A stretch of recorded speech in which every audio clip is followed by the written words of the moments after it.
started out during the DeYoung family, then they talked about the 1920s in Woodinville, and then we talked about, with Helen McMahon and Rose Weiss, about Hollywood Hill in the 20s, 30s, and now we're going to do Woodinville School, and it's going to be a continual series of maybe 2 or 3 a year of this kind of just getting Woodinville memories together and putting them on tape. So we're excited to see you here.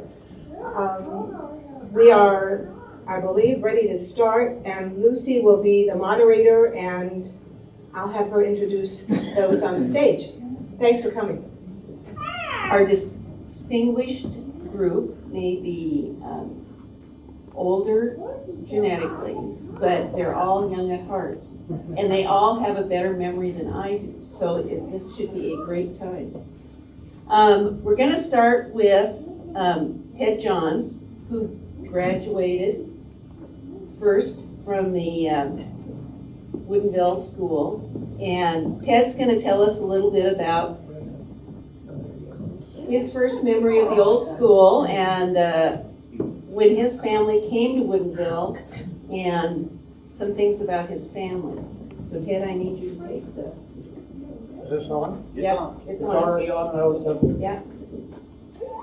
Well, I came here in 1944,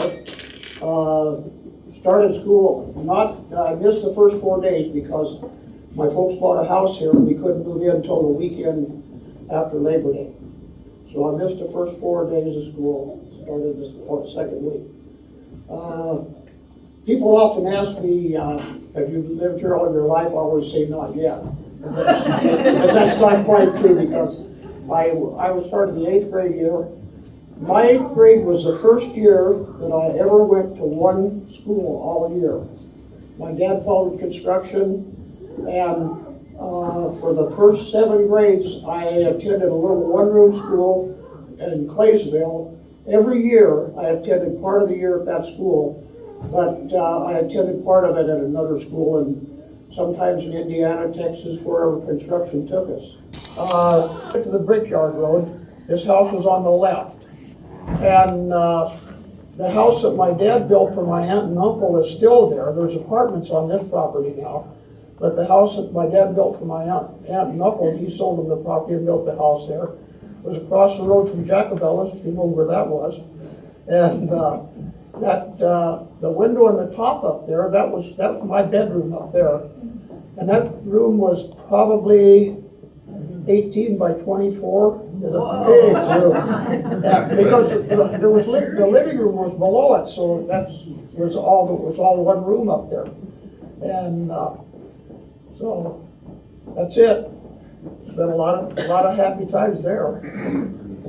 Well, now I'd like to introduce Dorothy Denning, Ted's wife. And Dorothy graduated from the Woodinville School in 48. And Dorothy, if you could tell us a little bit about your family and when you came to Woodinville. We moved to Woodinville when I was in the 3rd grade, and we came from Montana because after the war broke out, because my dad was an employee at the Army Depot. He couldn't be drafted because he had too many kids. So I started in the 3rd grade, and I thought it was the biggest school I had ever seen because I came from a little 3-room school just out of Hamilton, Montana. A lot of you probably know where that is. And I think we all enjoyed school in those days because we could hardly wait for recess. We all played baseball. There were very few overweight kids like there are today because we were always active and we didn't. And one of the greatest things at the school was when Mr. Valena would order, there he is, would order a movie for us, and when we would get to see a Tom and Jerry cartoon, I think we paid 10 cents to go to the movie, and that was just great in those days because we didn't have TV or anything. And I can name every one of the people in there, and we had the smallest class Woodinville ever had. We had 4 girls and 8 boys. The only one missing there is Vincent Palin, and I don't know where he was that day.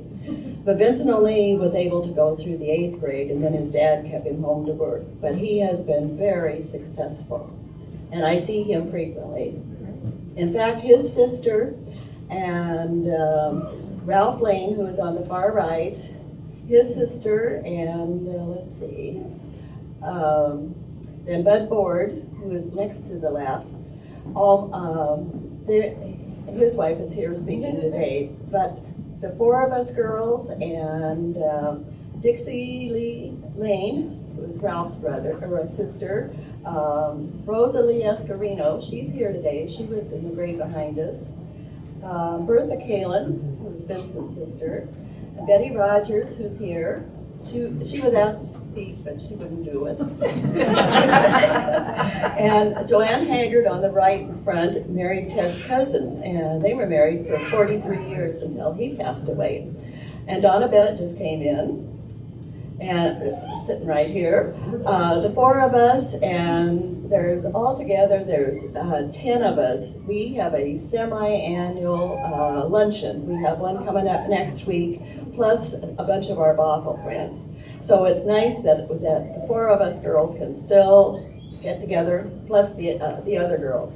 Another one that's here today is Shirley Hinmanwell, and she lived a block off from the Woodinville Duval, so she had to go to Bothell instead of Woodinville. But we knew her way back when because her parents had a restaurant up there. And then another thing I think that we felt so growing up when we got to assist in the lunchroom or the sick room, and that was just an honor. We felt like adults in those days. Well, where was the sick room located? It was upstairs on the south end of the building. And so we had to just kind of monitor and make sure everything was okay. Do you remember that, Mr. Valena? Oh, I'm old John, remember? What? I'm old John, remember? We still call him Mr. Valena because, and another thing, Mr. Valena came to Ted and I's 50th wedding anniversary, which I think was really great. So, and Ted, you forgot to mention one of your classmates is here today. Lorraine Thayer. Oh, now Lorraine and Bill. And Bill Wheat. Oh, Bill No, was he's my- from Bothell. Oh. Oh, there is my diploma from Woodinville when I graduated. And there's a picture Betty Lankow took of me. I think Betty had one of the first cameras that I'd ever seen because back in those days, we just didn't have things like that. Now we got phones with them on, so a lot of changes. And that is the back side of the building, and the bus would pull in on the back side, and the girls went in the right side, and the boys in the left side. And you didn't go on the wrong place, and you also did not walk on the grass in front, remember? So when we went to the lunchroom or anything, we walked on the sidewalk. So was Mr. Valenta a taskmaster? He He made was- sure that Well, I don't think he was as much as somebody else. Oh, there's when we moved out here, we were way out here in the sticks. That was all brush. And that house is still there, but it looks much different in front now. That's my dad standing in front after he'd been clearing all this. And the house is still there on the old, well, it was the old Woodinville Duval Road. Or Cottage Lake Road, right. Eddie still lives up there. Eddie and Diana and I all rode the same school bus together. Well, now I'd like to introduce Diana Dobbins Board. And Diana graduated in 4950 from the eighth grade? 8th grade Eighth grade. in 52. In 52. Yeah. And so Diana, I'll let you introduce yourself and your background. I'm Diana Board, used to be Diana Dobbins. We moved out here to Woodinville just shortly after we came up from California. After Pearl Harbor, my dad came up, but he couldn't join the Army, so he worked in the shipyards in Kirkland. And we lived in Seattle for a year, and then we moved out to Woodinville. This is the truck that we put everything in to come from California. You talk about grapes of wrath. We had everything in there we owned, and that's my mother and myself standing on the trip up. My mom and dad drove, I rode in the back. I had a neat little bed back there. We brought everything up. I don't know why my dad moved to Woodinville, but I've said many times, thank God he did. Thank God he chose to come to Washington State, but I had an aunt that lived up here. And she lived in Seattle, and he just used to like to go out and travel around, and he picked Woodinville, and we moved out here.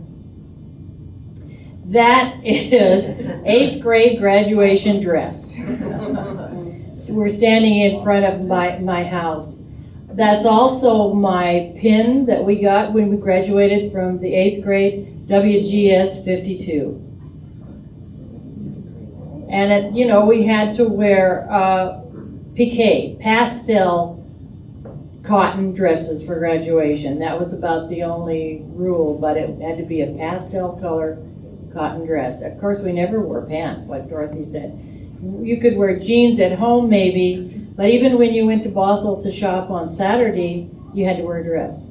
And God forbid if you went to Seattle without hat and gloves. I mean, that was just ridiculous. This is Grange Camp, Sammamish Valley Grange Camp. When we all belonged to the Sammamish Valley Grange over there was a whole bunch of us that we had a juvenile Grange thing, and we went to camp. And we had a big turnout for that. We got written up in the paper and everything. And that's the juvenile Grange pin. Where was the camp at? Well, we went to a lot different places. We used to go up on Snoqualmie Pass to a camp. And then somebody bought that and changed it. So we went to a couple of places. We went to Lake Meridian, and we went down to Auburn or Kent or someplace one time. We had a big turnout. Harriet and Vern Miller pretty much masterminded the thing. The Larsons were some of the adults that came, and so we had a great time at those camps. And the Grange met here, didn't it? And next door. That's when we were over in the big brick building. Yeah, and it was quite a thing, and that's really one of the big social things because we live so far out here that there wasn't that much to do, and there were no after-school activities. And so, but the adults all got together for their Grange meetings once a month, and they formed the juvenile Grange, and so there was a whole bunch of us that were in that. They graduated from the Woodville School in 56, 57, and Ed, I'll let you talk a little bit about your background. Okay, my father brought his folks out here in 1937 from Wisconsin. He already had 2 brothers out here, and eventually his 2 sisters moved out here, so their whole family ended up here. I guess the whole family built a house for my grandparents. My grandmother passed away before she ever got to move into it, and the house is still up on the hill. It's on the old Cottage Lake Road. Now people would know it as Northeast 175th at about 15900, just south of Laurel Hills and Lake Leota. And I grew up 2 houses, or one house, or next door, my dad built the house there behind the tractor. And I can remember they were putting the roof on that. I wasn't there. But December 7th, 1941, some guy by the name of Mr. Ford, whoever that was, came by and told them that Pearl Harbor had been bombed. That's the first they found out. I grew up in that house. And it so happens right now I live 2 doors down the street, so I didn't get very far. My dad bought 28 acres up there on the hill, paid just a huge price for it though, $280. You couldn't buy probably the ground under my foot for that up there right now. And on the other side of my family, my mother grew up in Woodinville, up on North Hollywood Hill. Her folks were Joe and Lily George. And my grandmother's mother and father lived further south on Hollywood Hill. So I've been around or had family around for many, many years. And of course, I've been here all my life, except for a couple of years in the Army. Well, you had a very distinguished career with the fire department. Well, yeah, I started out as a volunteer in 1961, 4 days before I turned 18. I was a little early, Ted, don't tell anybody. And then in 1975, I got on as a paid firefighter and retired in 2003. And prior to me becoming a paid firefighter, I worked 7 years at the Woodinville Tavern, the old tavern. We'll get to that. Yeah. No stories either, Frankie Watkins. I know you're out there. Because I've got some on you. I know you'd ask memories of the Woodinville School. And I can remember one in the 7th grade. We had a substitute teacher for the day for some reason, or for at least that period. And 2 or 3 guys, and I'm not sure how many, they decided that they'd be neat. Our classroom was on the 2nd floor. They thought it'd be neat to threaten to throw me out the window. And about the time, it was the upper right-hand side there. And about the time they had one of my feet out over the ledge, the substitute teacher came in. Needless to say, we all get to go over and see Mr. Skoll. He was next door in the gymnasium. We all ended up on the wall with our toes to the base of the wall and our arms straight up. And his attitude was, well, it takes more than one to make trouble. And that's probably one of the things I remember the most. Dan, the cloak closets. I went back years later and I saw, and they weren't as big as I remembered, but I thought they were 20 feet tall. And these doors that would come up and then they would come down. And when you went in there, it was just a door that disappeared up in the ceiling, but then there were just hooks on the wall. But you go in and hang up your coat, hat, whatever, and then the nasty little boys would come and they'd pull down the doors and you were stuck in there and it was dark and it was spooky and it's really scary, you know, for a little girl. But, oh, that was a scary thing. So years later when we went back and toured the school, first thing I wanted to look at were the cloak closets. And they weren't as big and they weren't as dark and scary as I remembered. But boy, were you know, the first time in there getting locked in the cloak closet, that was just awful. Well, why don't we take a minute here and talk about the old school and how it got started. Jim, you want to go back? Okay. This was the first school that, as the thing says, was built in 1909, 1910. And this school was torn. You can see behind, that was the Two-room schoolhouse. two-room schoolhouse before it. No, the one-room. The one-room schoolhouse. The two-room. That's the one you went to, isn't it, Ted? Yeah, I remember that.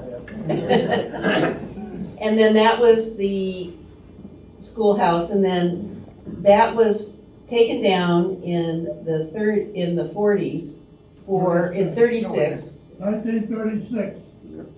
There's Stan. Thank you, Stan. 1936 I went for to school in it. as part of the WPA project. And the one wall in the back is part of this school here. And that's what made it qualify for a WPA project, is that it became a remodel rather than a tear down, somewhat like what we do today. And as you can see, the school is not as big as it is today because this was the first part, and then there was an addition put on at the east end in 48. So all of you went to the school, go back when it looked like this, okay? No. No, not all. Not all. Oh, you went when it looked like the, It was added on when I was there. oh, okay. That south end that was there. I guess that's the south end. That's the east end. East end. I've never been good at that. So I know that one thing that we already touched on is that there was a boys stair and a girls stair. And what happened if you got on the wrong stair? Probably got a good talking to, and I don't remember it ever happening. Nobody was brave enough to do that. I think we followed rules so much better back then, and the teachers dressed professionally, and most people didn't step out of line very often, and if they did, Mr. Valena took them down to the janitor's room, and I've heard that the paddle, he would squat it against the wall or something and tell the kids to holler. So it sounded like he was really giving them a good speech. I don't know if that's really true or not, but I heard that. Well, I suspect Ted may have gone down to the janitor's room twice. never did anything bad. Right, John? I never did anything bad, did I? Oh, had a halo. Ted, did you ever have to go down? No, not that I remember. Well, what happened, I know you know stories about what happened to the boys when they went down to the basement, to the janitor's closet. No, I don't have stories. I don't remember that, but I do remember the kids going up through the ventilators in the coat room. And the fresh air vents went up from there, and you could climb up there and go from one room to the other. That Manners in the picture with the staff. Yes, I did. He's in there with Johnny and Oh, okay. Dorothy's class. He's can in we there. talk about Nat Yeah, Manners? Because I know he's very Yeah, the overalls. near and dear to all of you. Go way back. Nat Manners was the janitor. But in the picture with the staff, he doesn't have big overalls on, so it's hard to. Overalls, and he was probably one of the most gentlemanly gentlemen I've ever known. And one of our great things was cleaning erasers. That was a real fun thing. We got to take the erasers down to Nat's room in the basement. There was this electric thing we cleaned them on, but we always got to visit with, we called him Mr. Manners, of course. He was just a great person. So he was the janitor. Did he also drive the bus too? He drove a bus. Now Diana remembers him driving the bus because he parked it up by you, didn't he? He lived not too far from us. Across the street from us, going up Anderson's Road, there was an old alleyway, which is still there. And then Nat Manners lived back in there. And he was just a dear, sweet man. There wasn't anything he wouldn't do for you. He was kind, he was friendly, he was sweet. I mainly remember two bus drivers. We had Gene Mack and Norm Fragner. There was only two school bus routes in Woodinville, just two. And now you can't get on the road from buses, you know. But he was a dear man. He brought home at one time a set of encyclopedias that were 1903. I looked at them this morning, but they were so tacky I didn't bring them. There were two missing from that set of encyclopedias, so he brought home these encyclopedias and gave them to my mother, you know. And for years we had these encyclopedias. 1903 is the date in them. But he was just friendly and nice and a wonderful man. So one of the other things that is of, at least one of my memories of the old school is the gymnasium. And isn't the gymnasium where you went over for lunch and you had activities when it rained and things like that? It was. We used to play basketball in there and had games in there. And the lunchroom was down in the basement. And you could go down there and you could help with the lunches. The lunchroom Left was side. There. Yeah. There you go. And the wood shop was on this end. Used to be a race.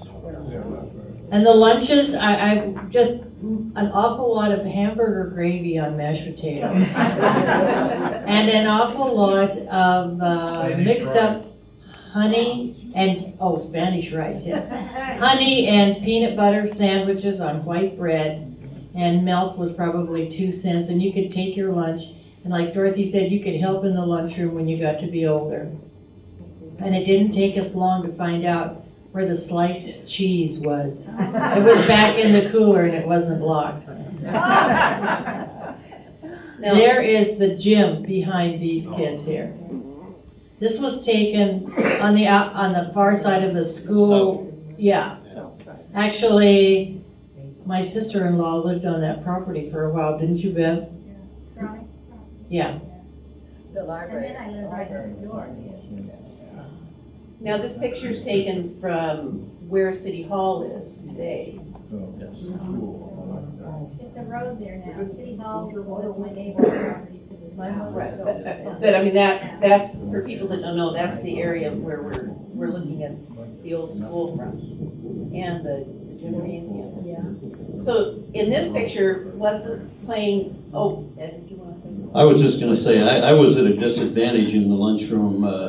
My aunt Celia Newland worked there, and some of the stuff they served, in particular peas, macaroni and cheese, it wasn't my favorite. And I always had to wait until she was kind of looking the other way so I could go dump my tray. Or else I would get, she would report to my folks.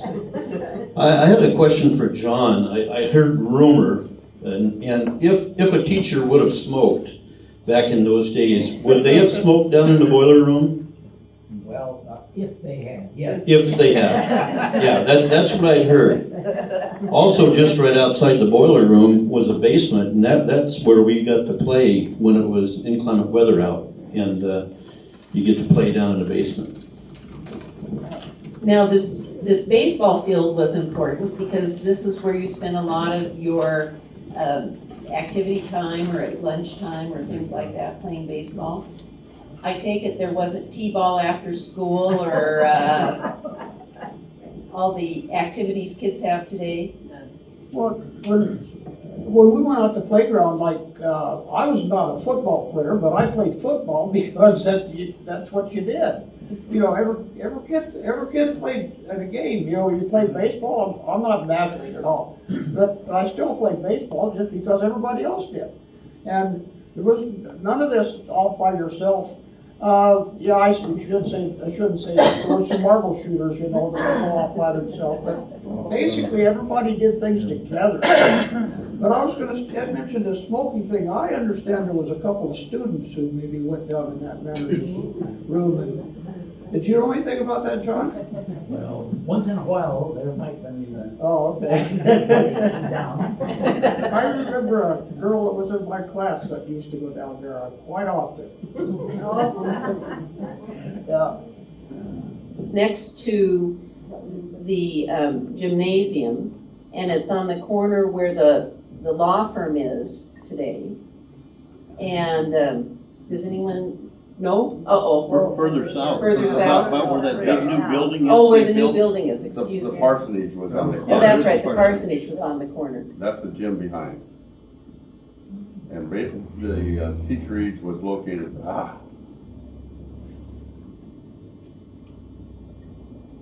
okay.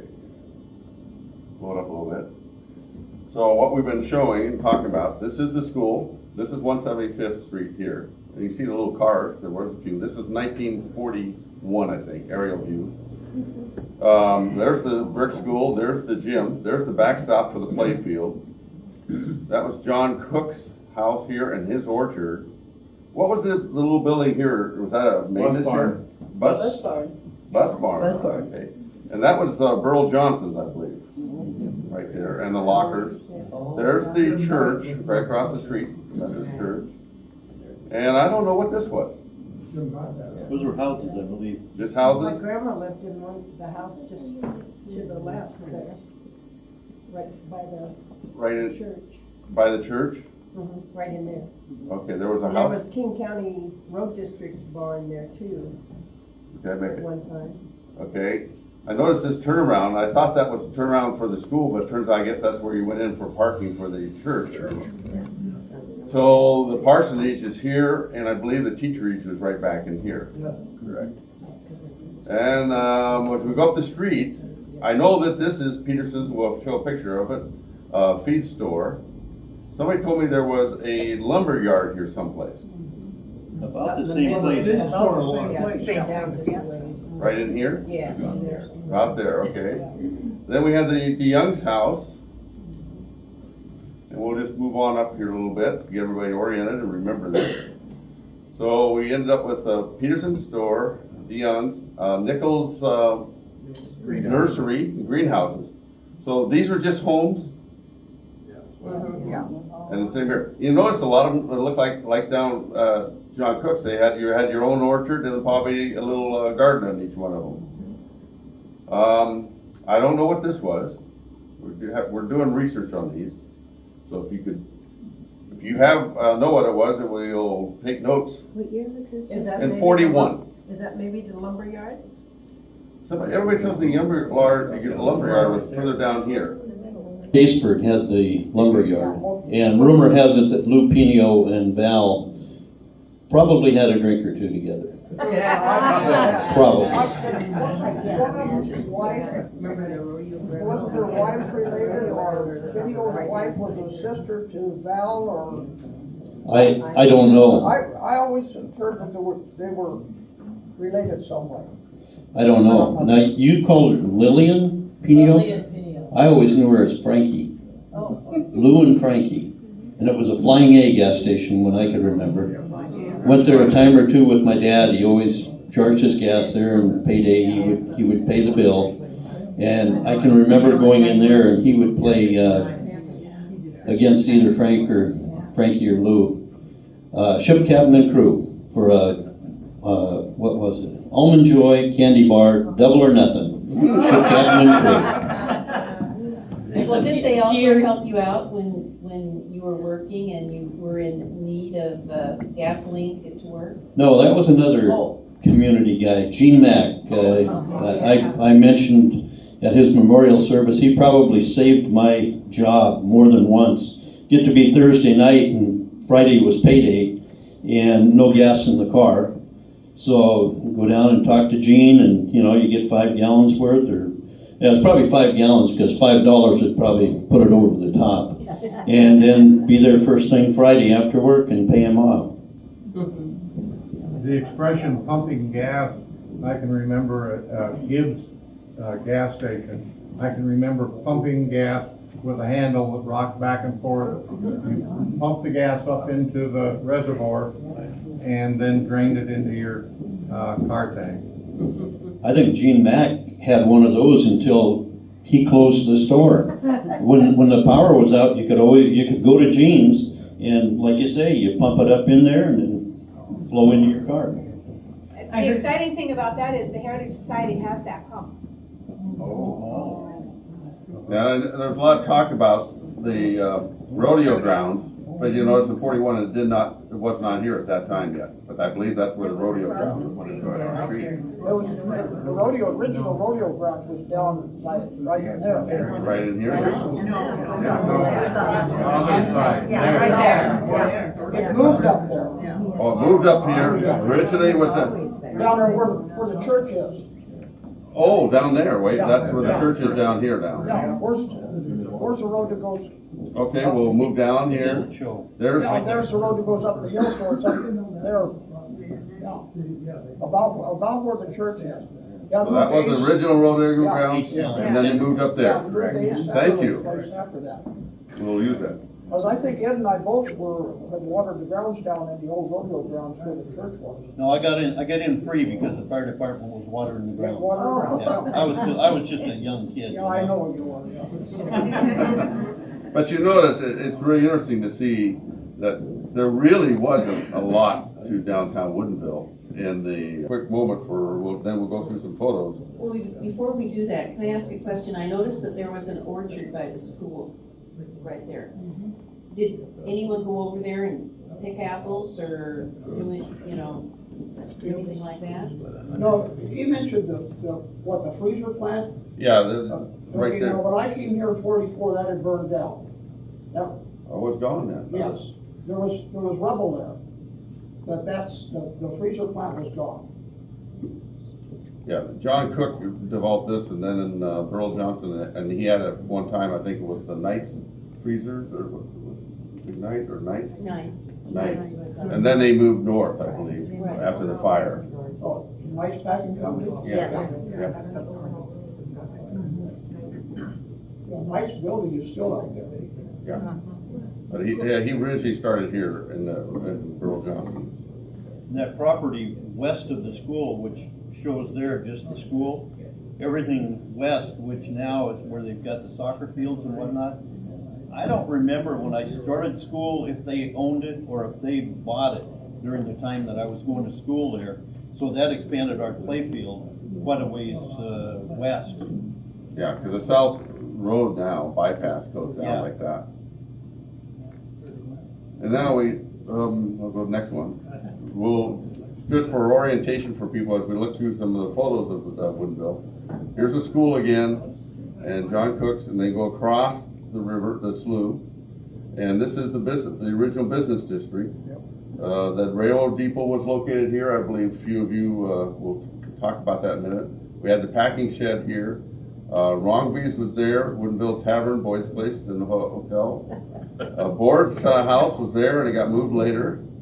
And Woodinville Mercantile, and this was Tea Gardens, and it came down just around in the early 40s, I believe, it was brought down.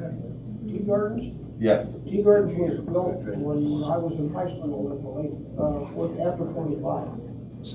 No, it was built much earlier. Well, I was there when they broke ground. What's I remember riding my bicycle around No, River for the Square, Tea Gardens. replacement. Oh, well, yes, yes, for the horseshoe. Right, yes. That was Rivers gas station. Yeah. Well, if we can, Puyallup Fair, and so if we can talk a little bit about it, is that I presume that you all took the train from the depot? No, No?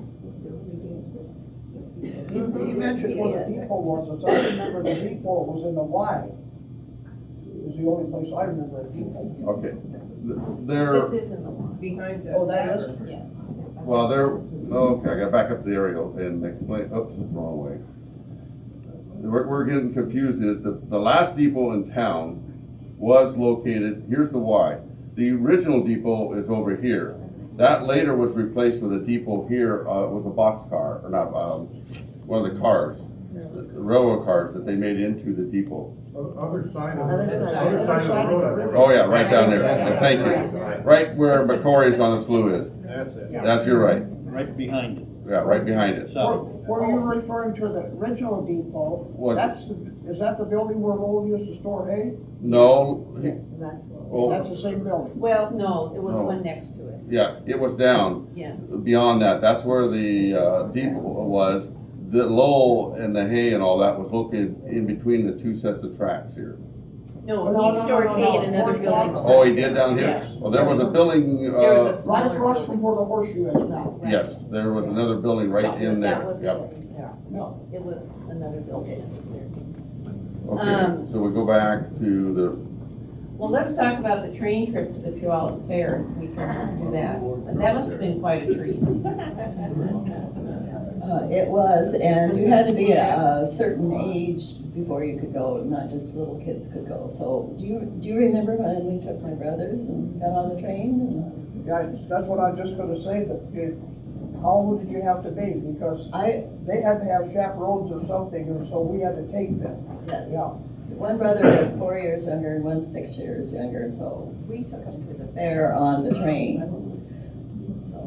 There's one thing I remember the whole trip, none of those kids had ever seen a water fountain, and they had little cups, and you go get a cup of water, and those kids ran back and forth carrying water the whole trip. One thing about the train in Woodinville, when we came out here from Montana, we looked like grapes of wrath, the way we were packed in a car with all our stuff. We had to leave behind a big red dog that we called Sandy, and we only had one car, and my dad worked swing shift, and so we got a notice in the mail one afternoon that Sandy was at the train depot down there, and he came out on the train from Montana. So we waited up until my dad got home from work, and all of us went down and picked up our dog. Well, now, this is a picture of the train with the board boys and Diane. We think that the one standing up is Kurt. What do you think? That's Kurt. Kurt's the only one that had that kind of hair. I have no idea who is underneath though. It must be Bud. It's really hard to say, but the train to Puyallup was fantastic. We used to do that, And we'd ride all the way down there, and we'd walk from the middle of town up to the fairgrounds and spend all day at the fair, then come back up to the middle of town, get on the train, come home.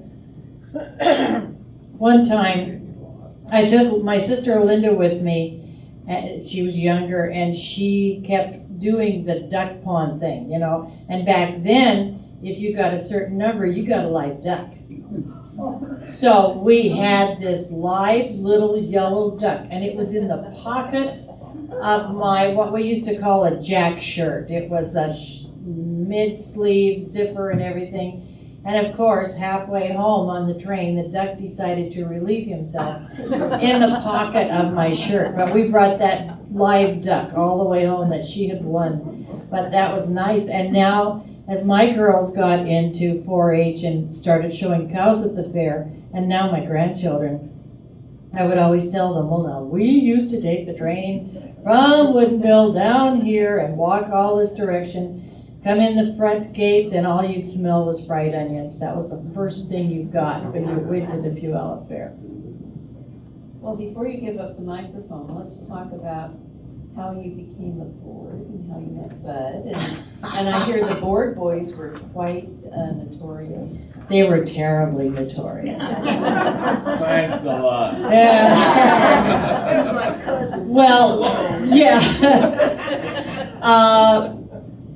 I knew him in school, in Woodinville, of course, but I mean, those were the bad boys from across the tracks, Although my neighbor Lowell Anderson, who was out here, I think he kind of ran around with Bud. Finding it out.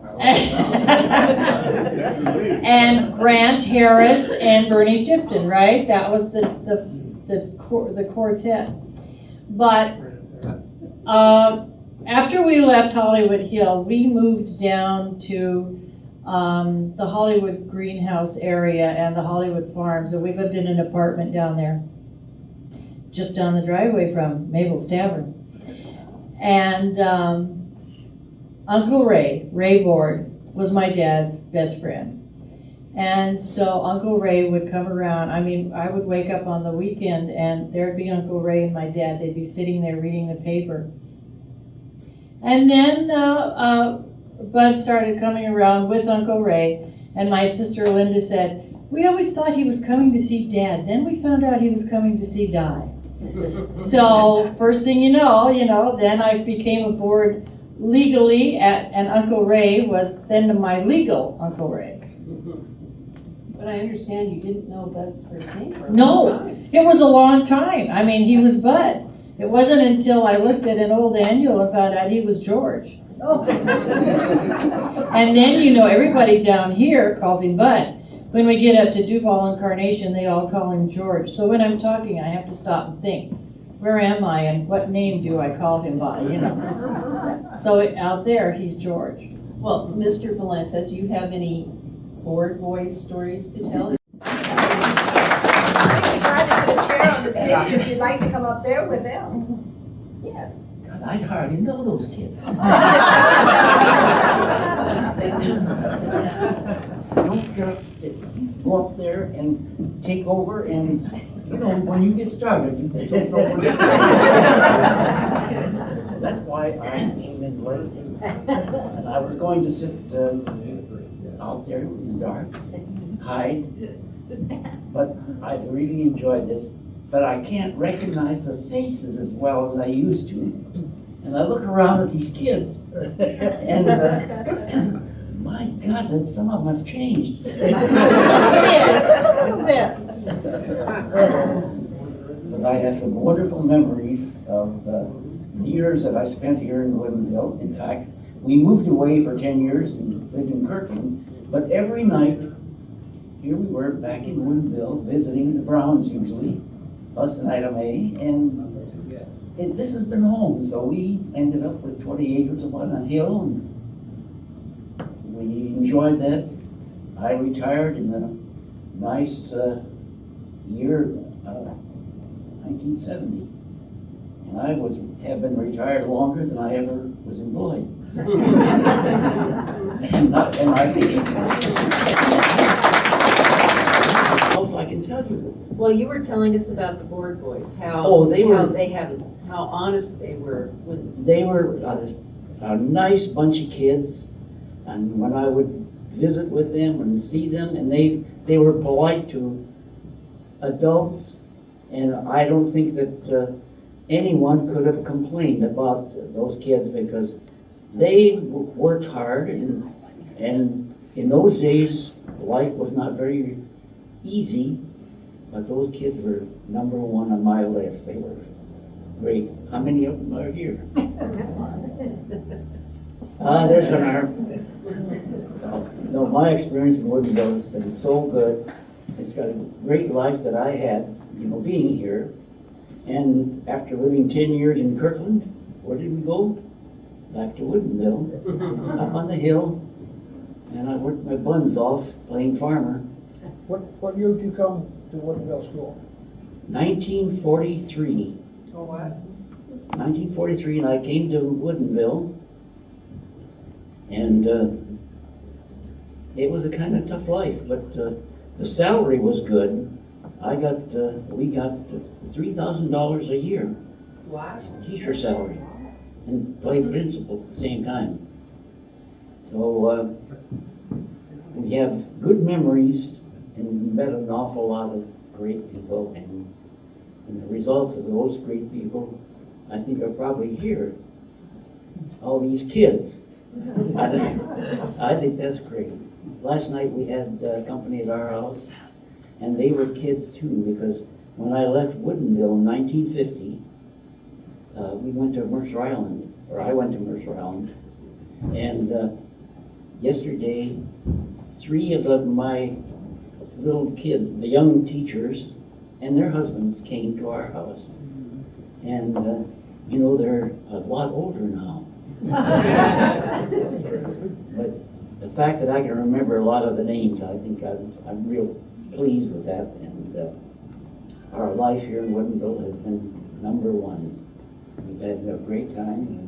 And my kids went through school, and some of them the oldest one went to school here in Woodinville for a couple of years, and then we moved to Kirkland. But being here has always been home. Woodinville is my home, and always will be. And in fact, in about a month, we're moving to a new place called Brittany Park. It's been a wonderful life for me. In fact, and the kids, we had 3 boys, and they all went into the same, well, I'm going to use the word dumb situation, but anyway, we all became school teachers, and they're retired.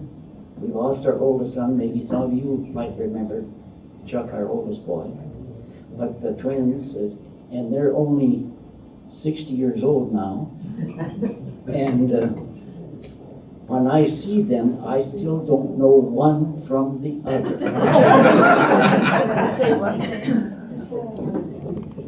His one daughter-in-law taught our little granddaughter. So while I had Mr. Valena way back 61 years ago, our 10-year-old had Mrs. Valena a couple years ago.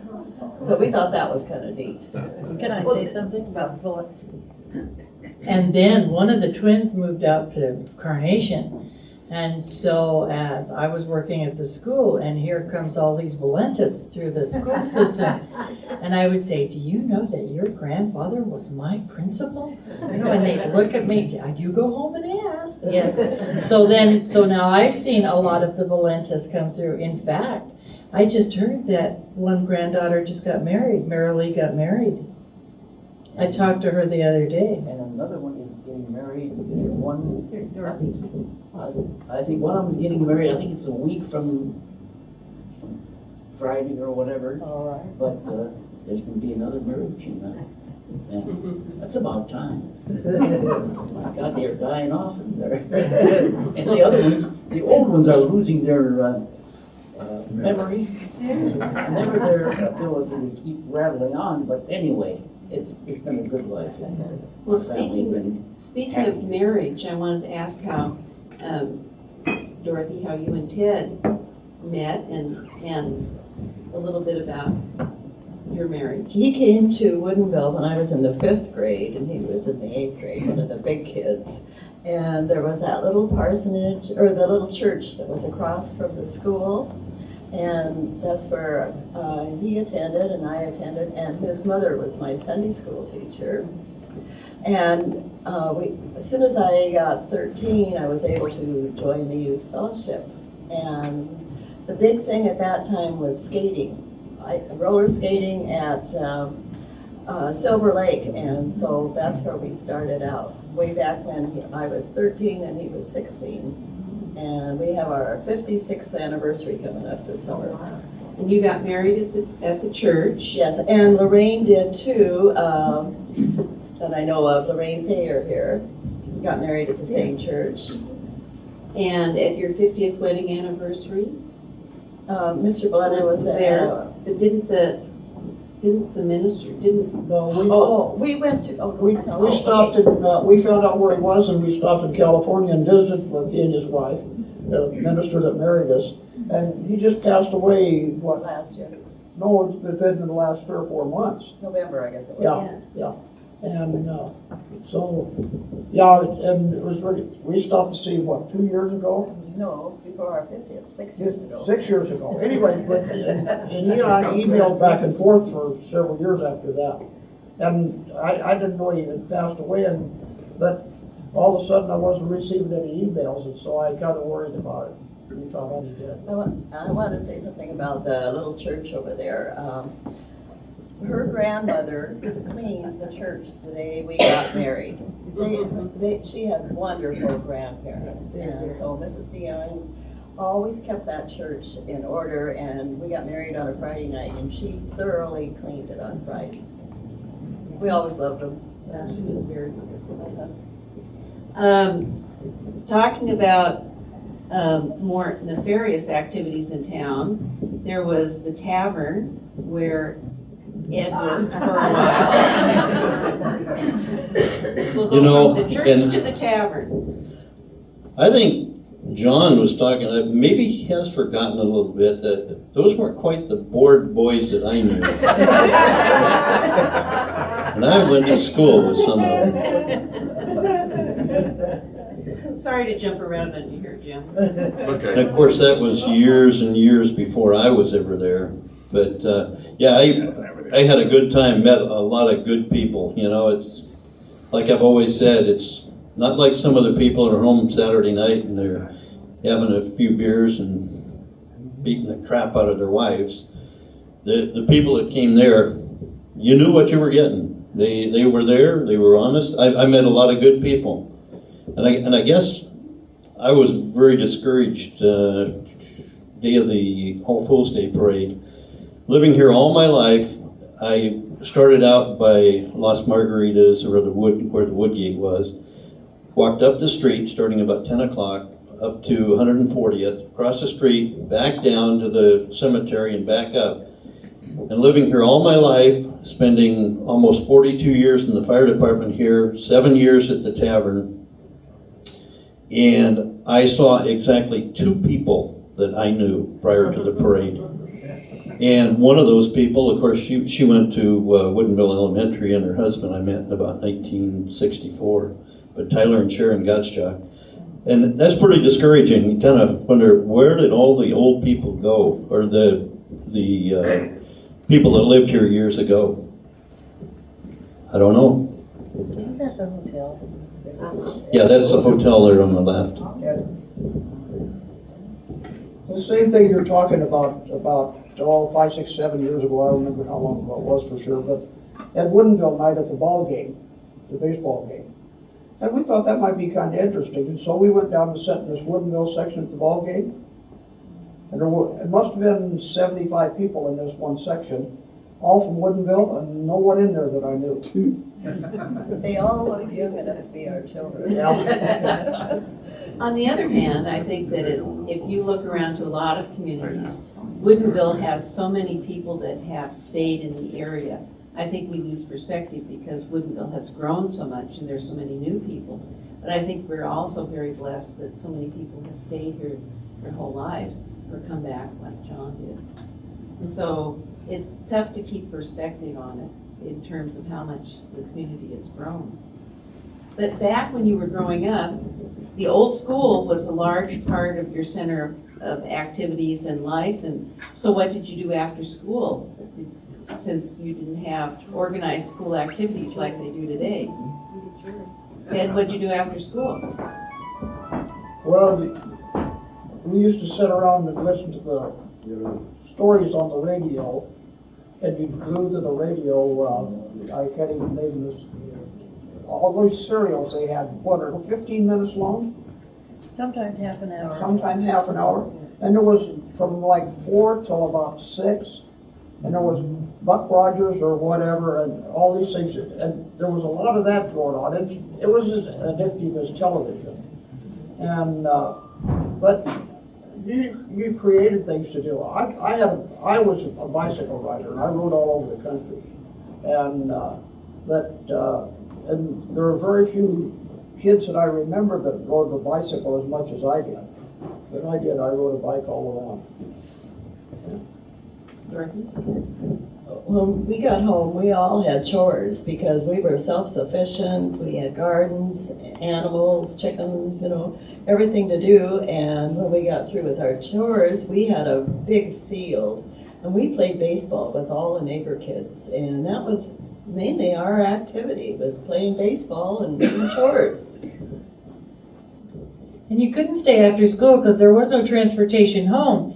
And families only had one car. And that car went to work with Dad usually, so there was no way for somebody to come pick you up after school if you stayed.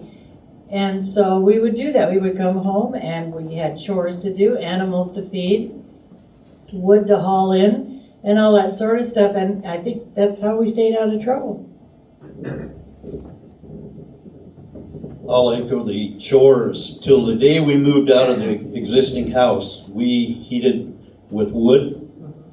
And up until sometime in the 50s, we had a wood stove in the kitchen also. So my chore, one of them, was to get the wood in on the porch. Also had a cow to milk. And, in the summertime, of course, no school, but gardens, berry picking. And I did ride a bicycle and had cousins that lived there close, so we would get to play. Well, I heard you talk about Silver Lake where you went roller skating and there was Norm's Resort. Ted, you and Dorothy lived next to Norm's Resort for In the summertime, we spent a lot of time at Norm's Resort. Now our youngest son lives in our place next to there. So he's here today. Talk about Norm's Resort, that was the carrot that my dad worked nights down at Todd Shipyard in Seattle, so my mother kind of got all the extra jobs there at home. But the carrot there was pick another bucket of blackberries, weed 2 more rows of corn, take the wash water out and put it on the garden, and then you'll get to go to Norm's. So that was the carrot. Norm's Resort was really big for me because my dad and Norm were friends, and my dad used to do a lot of electrical stuff for Norm. And then when he was just about to marry Georgina, his second wife, or Georgiana, I've forgotten, they needed a cook. And the little kitchen there and the little restaurant, and I was still going to Woodinville, so I was less than 12 years old when they put me on the grill. And I learned how to cook for the fishermen in the morning, pancakes, hamburgers, and I worked for many years every summer at Norm's Resort, cooking in that little restaurant. And then during swimming lessons, the kids would just show up for swimming lessons. They'd come in there and they'd lean over the counter to pick out their penny candy, water dripping off them and everything else. But that's where I learned hamburgers, hot dogs, and how to cook on the grill. Now, the cook, when I was growing up, and I remember, of course, those folks that know Susie Freeman, her mother-in-law, Vera, was the cook out there, so she had to put up with us in the summertime. My cousin Jerry Olmsted worked for Norm's for years and years and years, and I can remember coming from Norm's Resort with my cousin, and he stops at the gas station. I think Russ and Ersie Rogers had it then. He needed to get gas to get home. You know how much he put in? 1 dime. 1 dime. Yeah, I'm not sure how it was, but it got him the 3-4 miles home. You can remember when you were a kid buying a quarters worth of gas. A lot of times we bought a quarters worth of gas at the time. Well, I remember I used to get 5 gallons of gas a week to run in the 39 Plymouth, and I drove it around the field long before I was 16.